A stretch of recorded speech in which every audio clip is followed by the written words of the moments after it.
Welcome back to the Glaze Studios oil painting tutorial. This is Gomati Sivasankaran.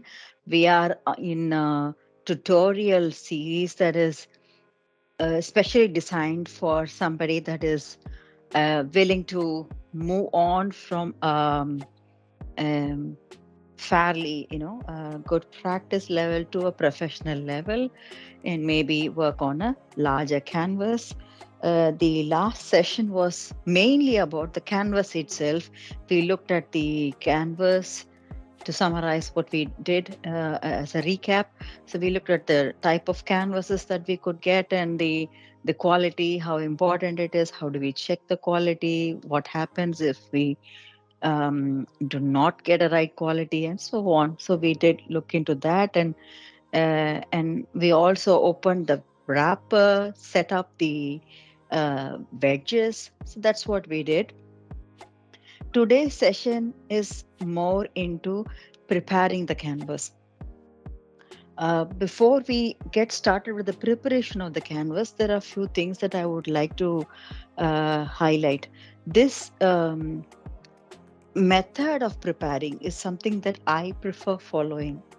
There are other methods also that I'm going to touch base on. So it doesn't mean that this is the only way to do things. So please do not misunderstand that this is the only way to do things. There are other methods as well.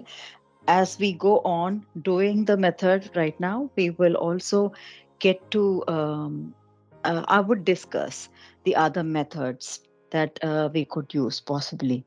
Okay. So right now, um, I'm going to quickly go over the materials that I'm using for the purpose of preparing the canvas. So I'm not even thinking about what is to be painted here. I want the canvas to be fully done with one wash or one coat of basic paint.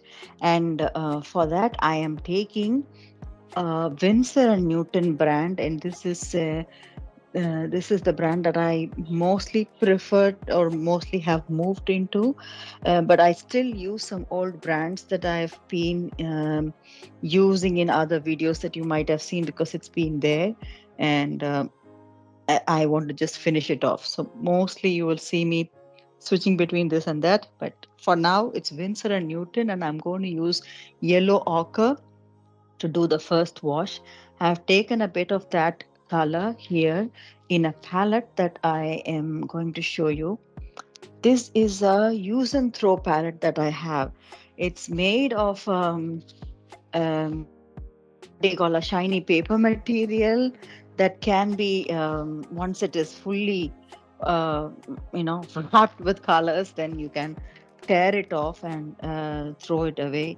So this kind of palette is what I like using because I do use a lot of palettes, and then once it's totally dry, then I would prefer to take it off instead of washing it.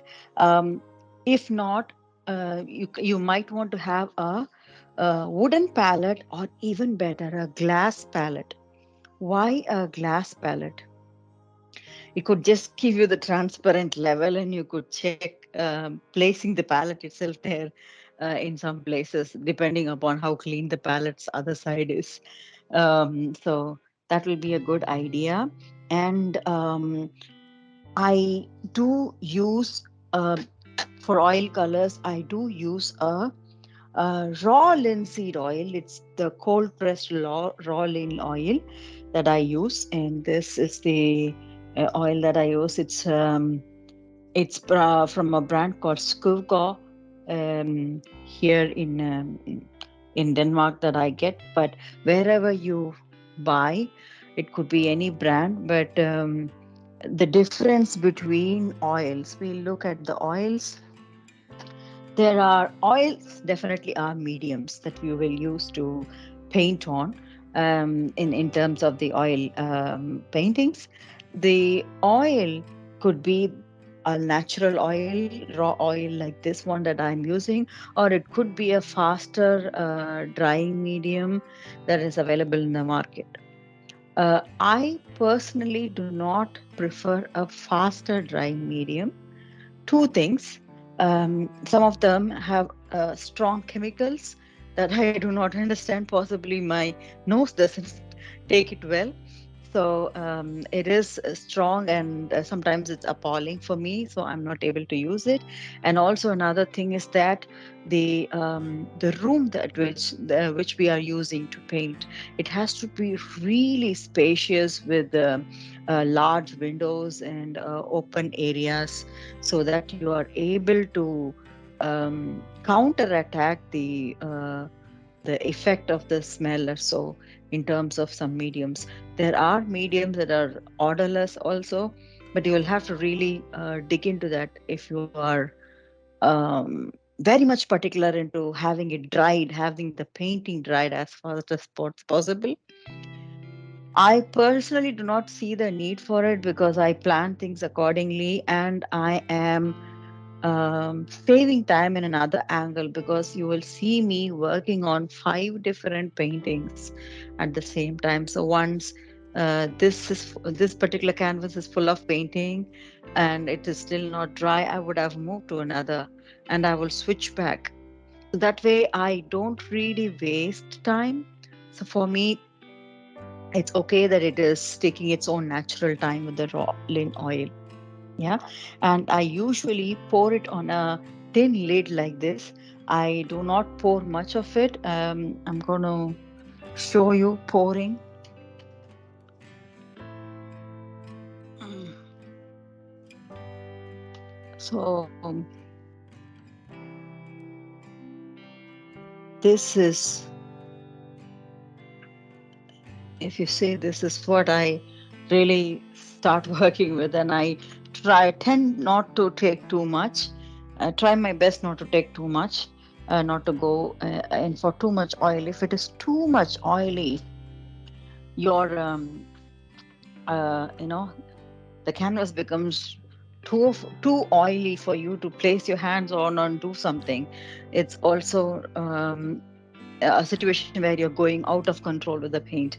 So I would prefer as much less oil as possible. And the brush that I would suggest, if you are starting new with the first coat, will be a hog hair brush. um, Hog hair brush, you will see it's a rough brush.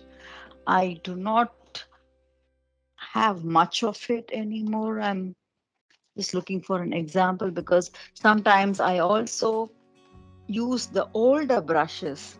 So this is one hog hair brush. It is totally used and it is like this. But let me see. This is also another used hog hair brush. I love these used hog hair brushes. It comes to use in many, many, many situations. I also tend to use a brush that has been, maybe it was soft once upon a time, but then it's been used for many, many times and it is rough enough. Why a rough brush to start the first coat?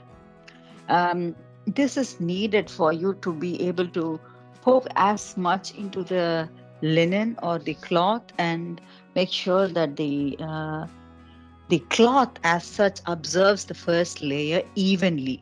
That's exactly why when we start painting without doing the first wash, that's also good. I have done it like that. It doesn't um, matter at all in a way.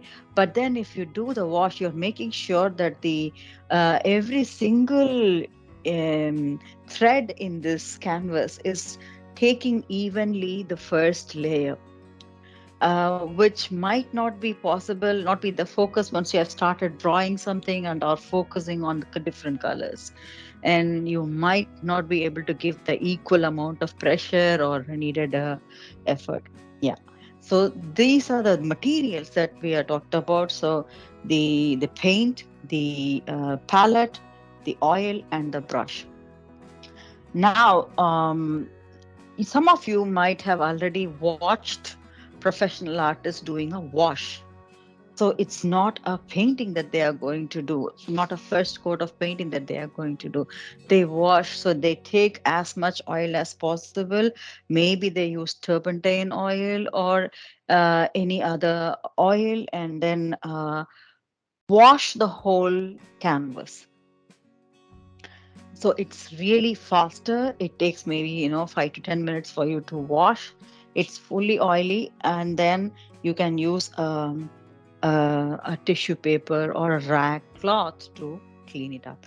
That's also a very, very simple and easy way to do the first coat. Yeah, that's a very simple and easy way. Then why are we going to do the hardest way? Um, Before you get to the simple and easy shortcuts, at least once or twice, do practice this method of traditionally painting away, filling the color like this, moving across. What happens is that you are invariably you become aware of every single thread, and you are more attentive into filling the space evenly.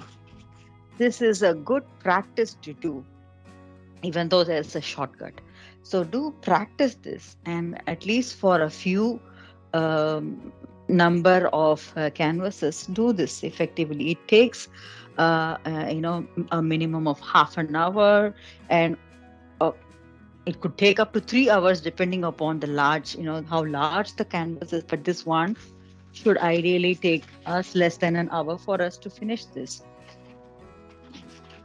The scratching, it also gives you a little bit of what do you call, in a psychological sense, I would say that it gives you a little bit of understanding of this whole landscape that you're going to work on, especially if you are someone that is very good with working in a smaller space, and now you are intimidated about, the key word being intimidated about a large canvas. The way to cut off this psychological block that, oh, it's a large canvas, how will I handle it? This is one way, because all you have to do is to paint away with the same color. How challenging is it going to be? Hmm? So take it that way. Take um, so in the sessions that I will take you through, I will also touch upon the psychological aspects, because I see art um, as a medium to communicate not only with others but also with your inner self, addressing your inner fears and so on. You might be wondering what kind of session is this, but this is the real fact. When you are sitting alone with a large canvas and working many, many hours, you are practically by yourself. This I have touched upon in many other videos of mine. When you're sitting by yourself and doing something totally focused, that is equivalent to meditating, which means looking at your inner self. So you are invariably going to do that. So take this as a not just a challenge to do a large canvas, but also to see where you can progress in your inner self also. So for so many other reasons, I would say that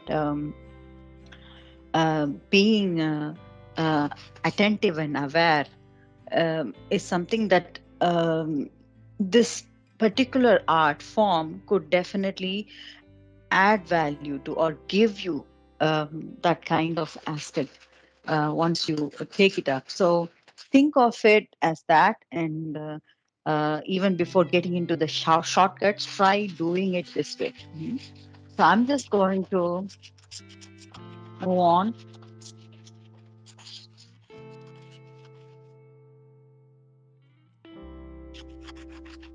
The scratching sound happens because it's a rough brush, and that's ideally what you need.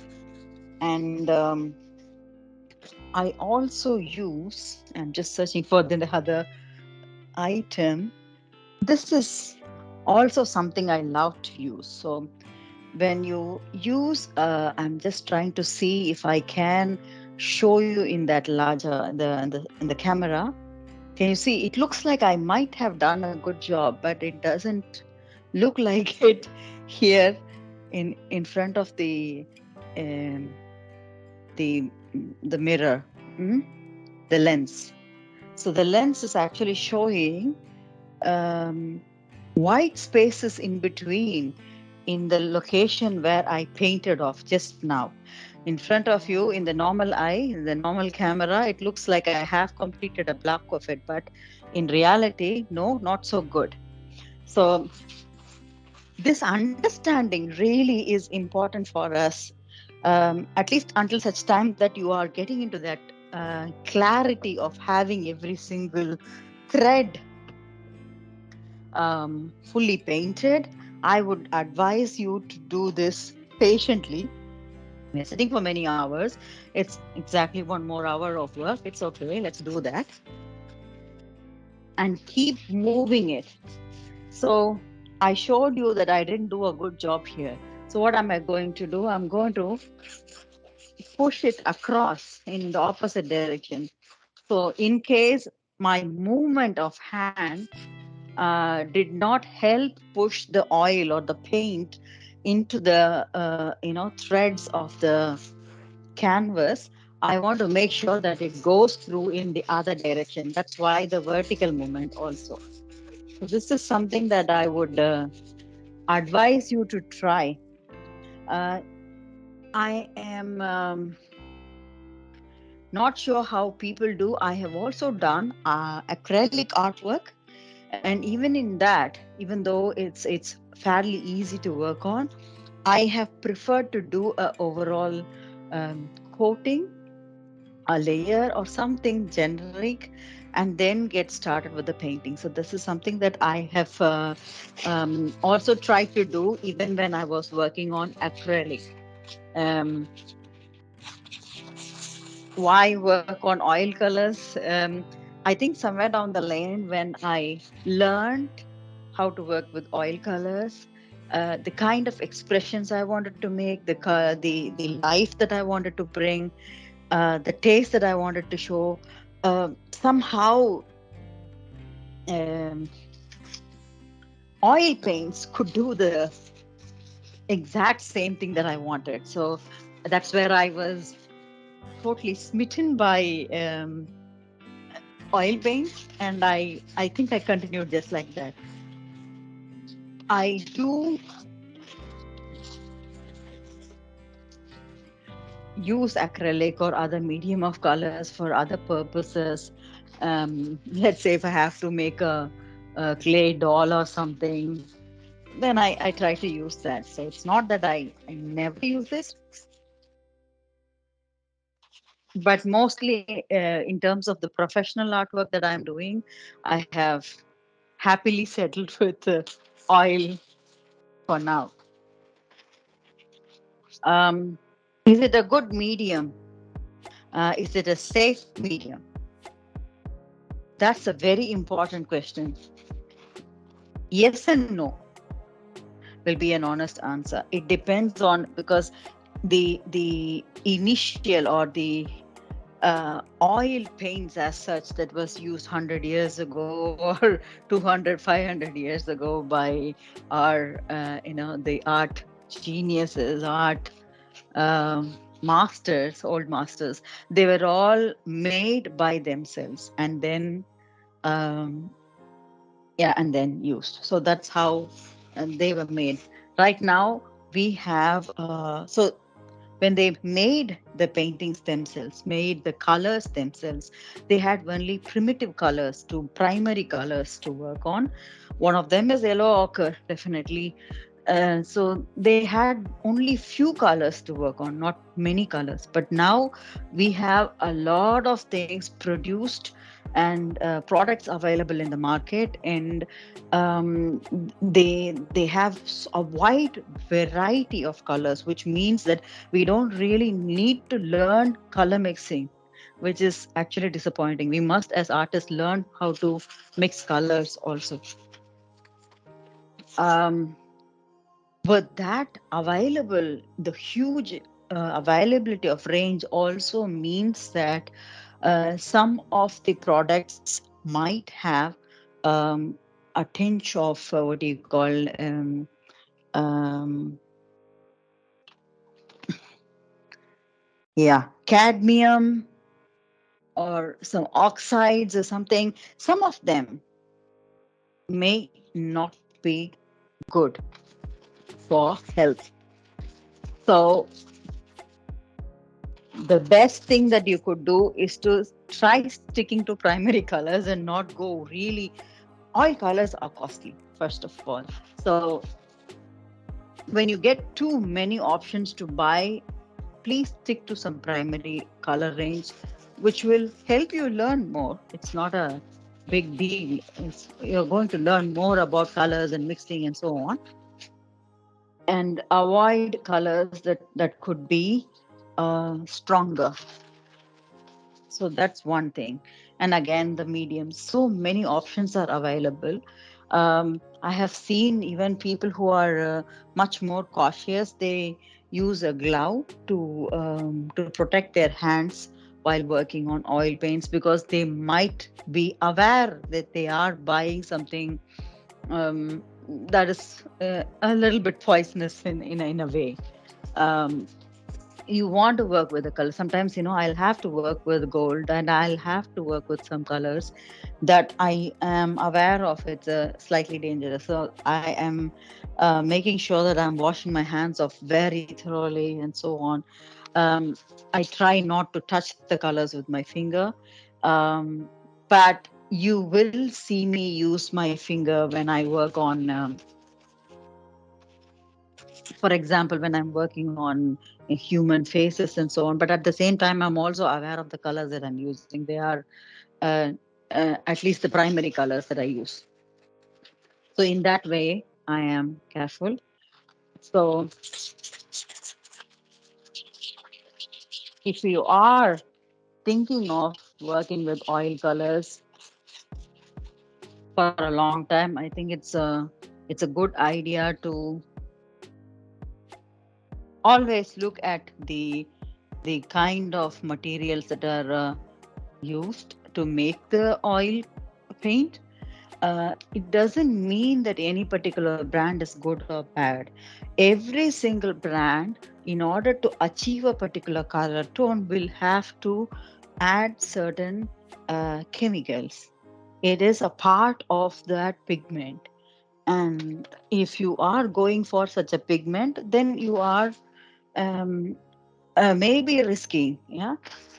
For some people, it doesn't do a thing. I have also read this question has been asked in many places in social media. I have seen these questions coming up. And I've also seen people say, hey, nothing happens to me at all. I don't bother. Some of them do complain of health issues. So I think it's person to person thing as well. So just to be sure, you at least are aware of what you're buying. So do not try to go for too many colors and try to use primary colors to teach yourself very well. Mm. And stick to something basic. So I'm moving in left and right direction, up and down directions, pushing away the paint as much as possible.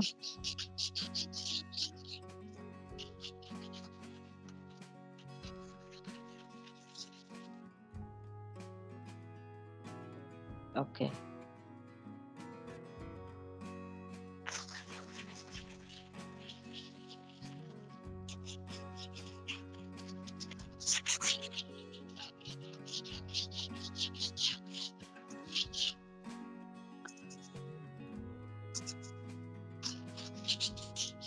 I also like doing the sides.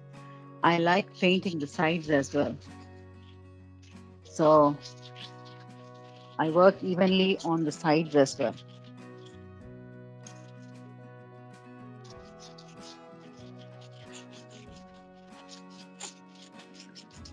feel through this area for a while. Can we see? Can we test? Is it better?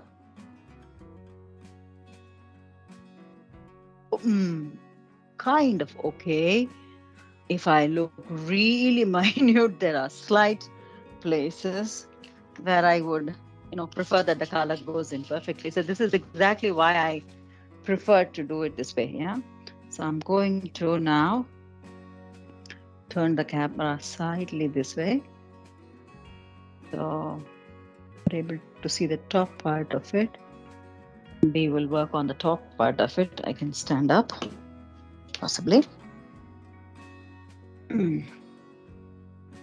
Yes, work on it.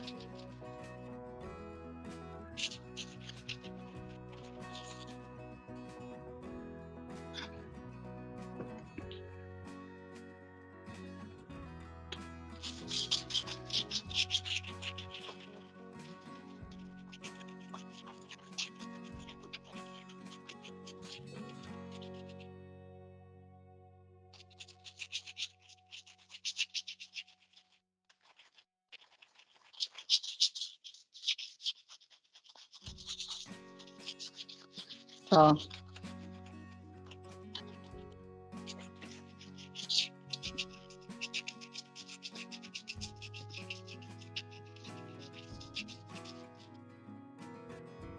if we are looking back at the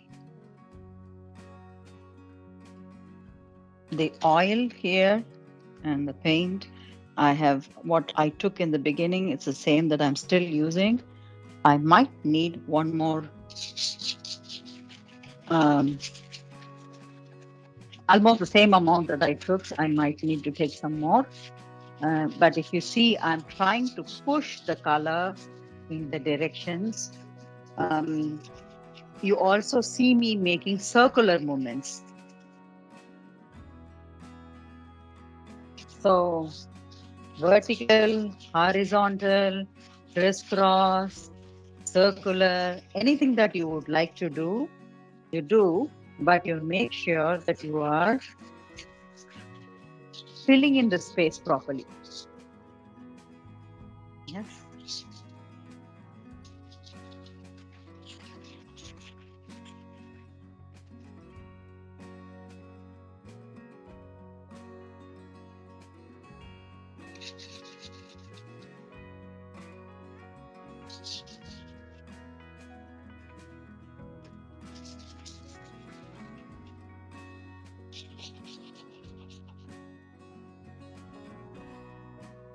This is for me fairly a decent to medium sized canvas.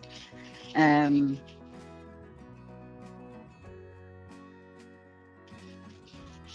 it could also be considered a large canvas, because from the point of view of packing and selling and moving it around, it is falling into the category of large, definitely.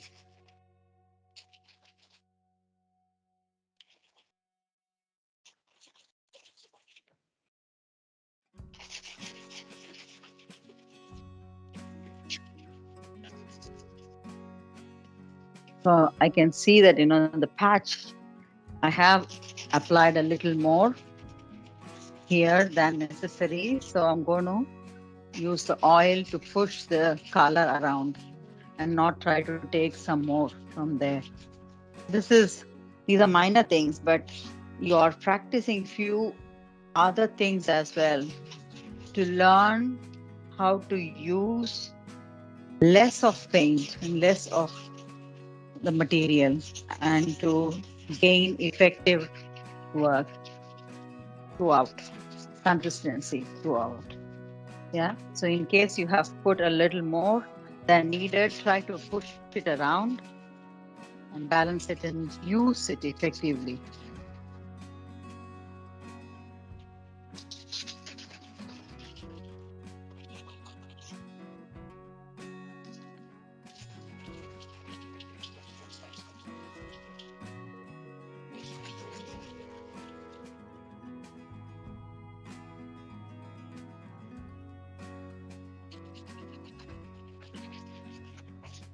So I think I can move this further down. I'll try to do that. So I'll try to move the paint further down into areas where it is still white, fairly white.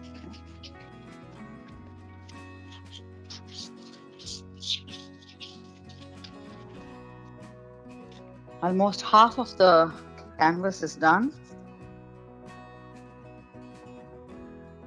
I'm seeing if I can do the sides as well right away.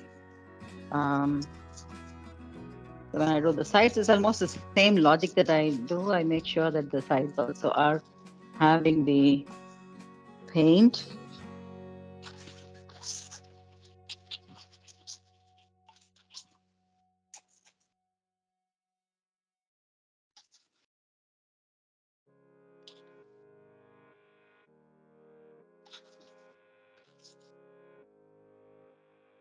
I want to topple the canvas over so I can show you while I work on the other side of the bottom side of the canvas. I haven't painted the top, but I will do it. It's easier when I do it this way. Yeah. So this is easier for me to work on.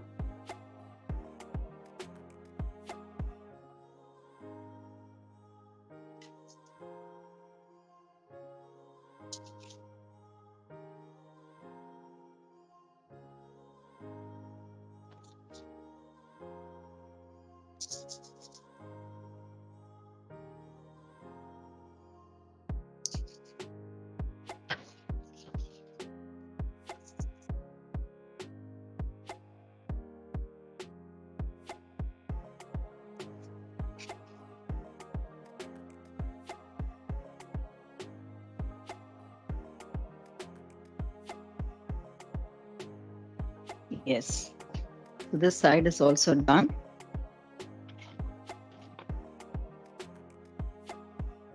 And I still haven't seen the need to pick up color. Trying to reuse from all the directions, that is where I can see the colors available. Really, if you see, the first coat is slightly rough or hard stroke that you are making. Right.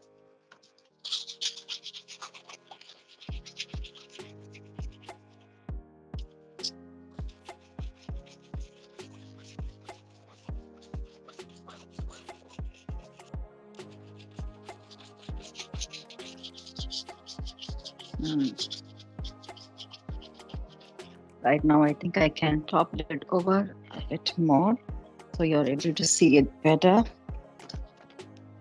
So this is what we have as leftover space.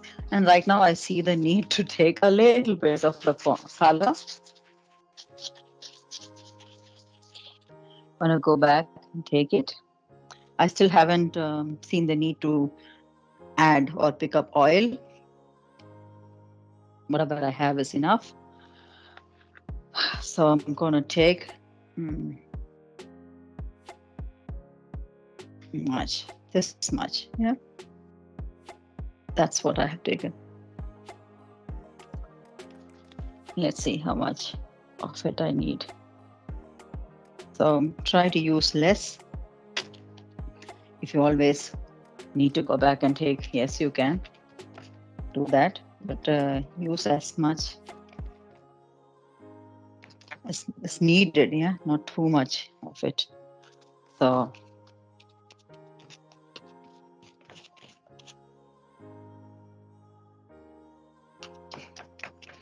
you can already see that I have taken a bit more than what is needed. Maybe I will use for the other canvas. So just placing dots to see how much of. I think we are good enough to move on. Make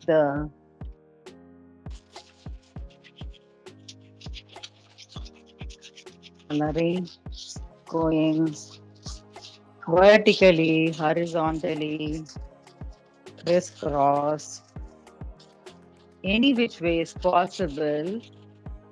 The logic being that you are having every single thread in the canvas coated at least with one coat of paint.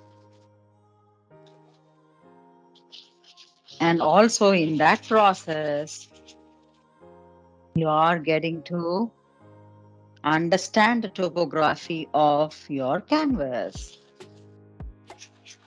At the same time, you are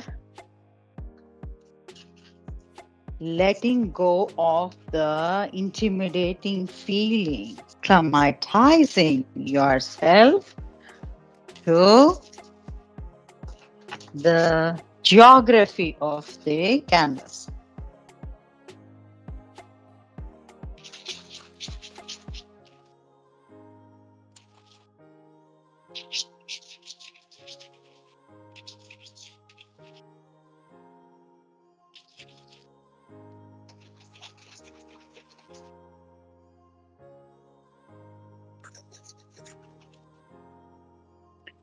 How are we doing with the time? See, we are still good.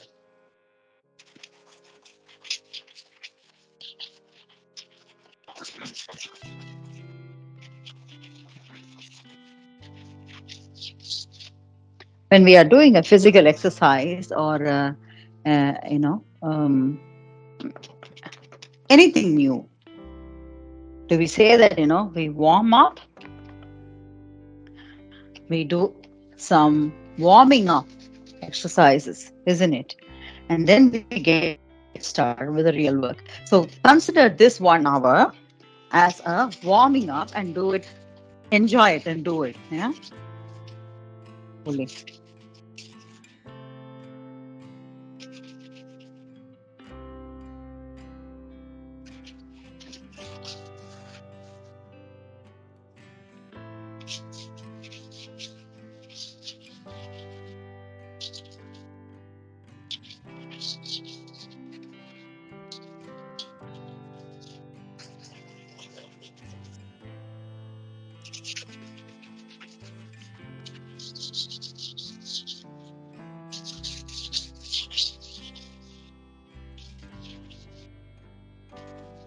Um,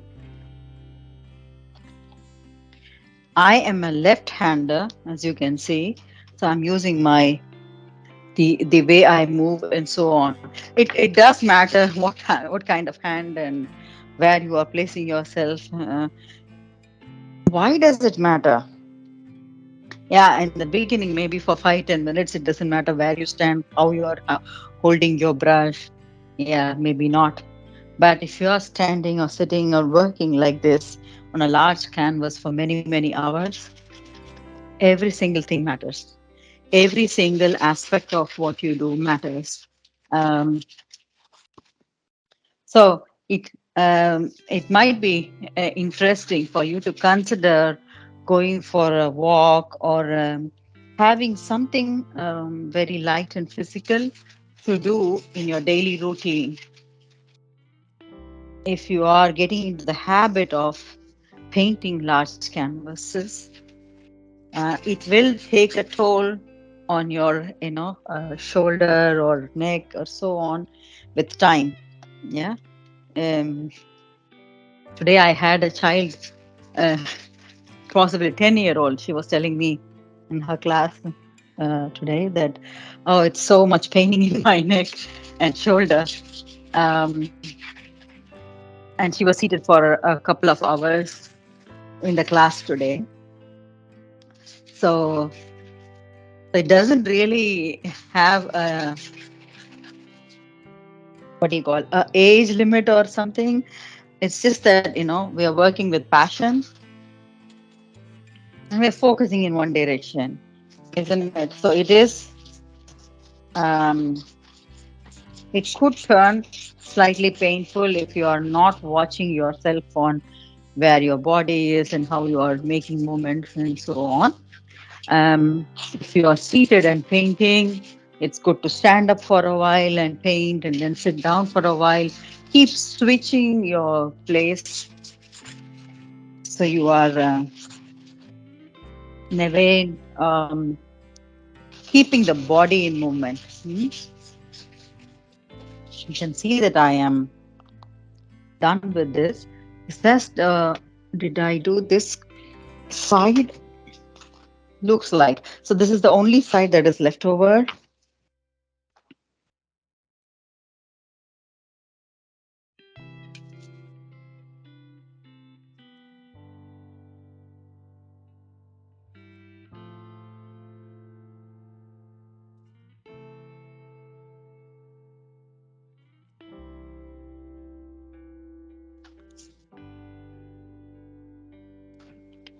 Good.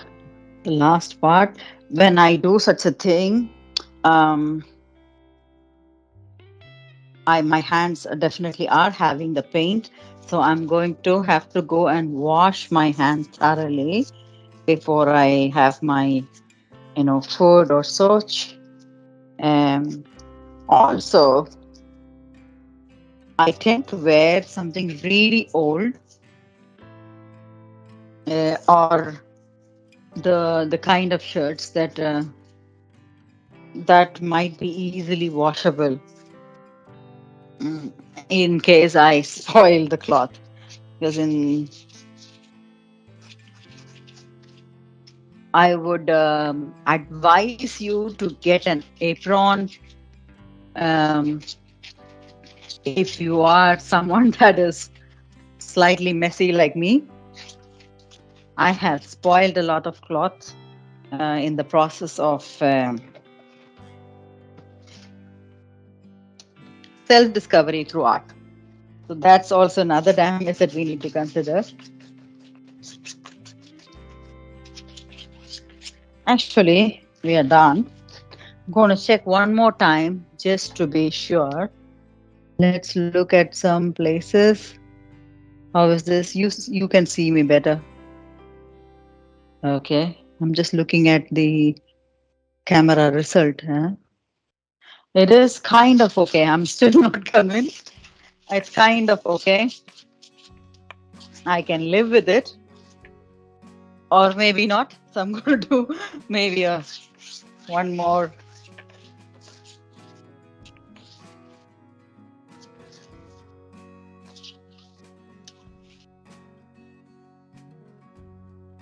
This wash is done with less oil, so the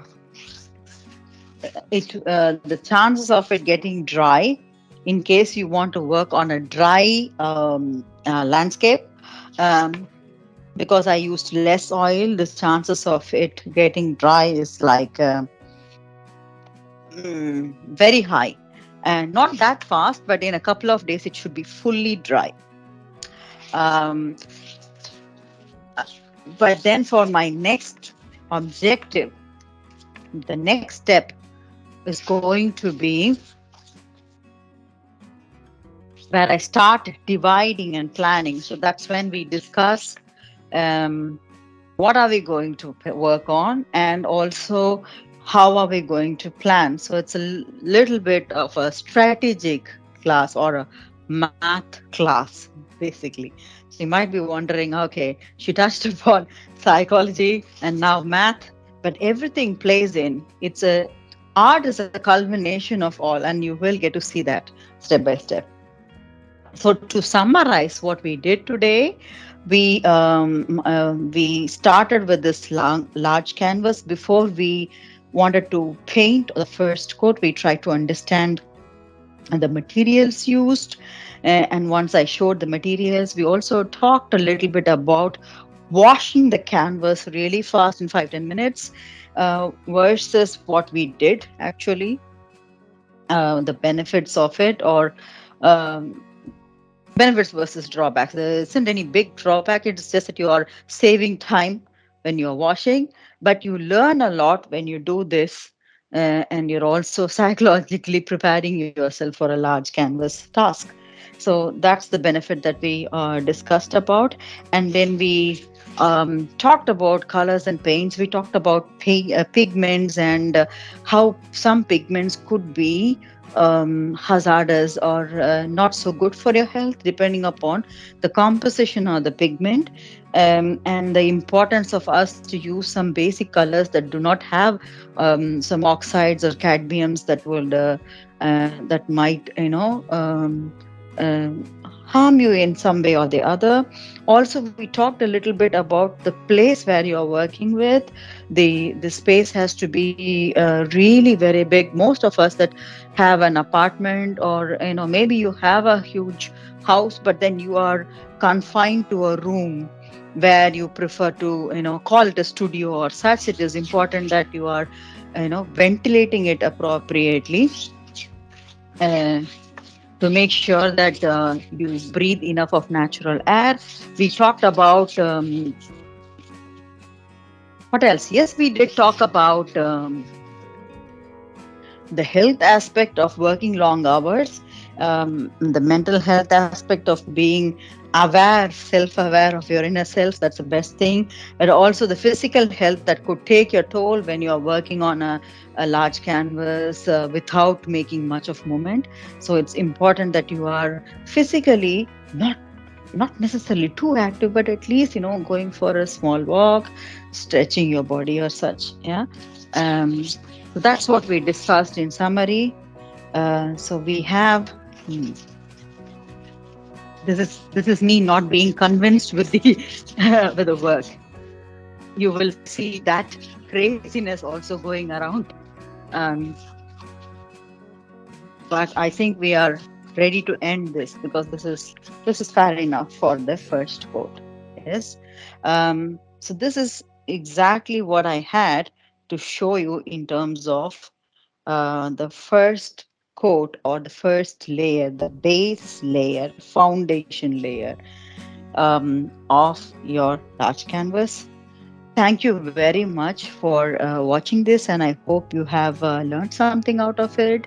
Not just the painting itself, the foundation, applying foundation itself. We did discuss so many other aspects into this session specifically, so that you are mentally preparing yourself in all different angles on what you want to do. So, in case you have any questions, please do feel free to share that. My email ID will also be flashed. It is support@theglacestudio.tk. support@theglacestudio.tk. So that will be the place you can write to, and I will try to answer your questions as much as I am aware, or if I'm not aware, I'm going to learn through your questions and share the newly acquired knowledge with you. Thank you very much. Have a nice day. Bye bye.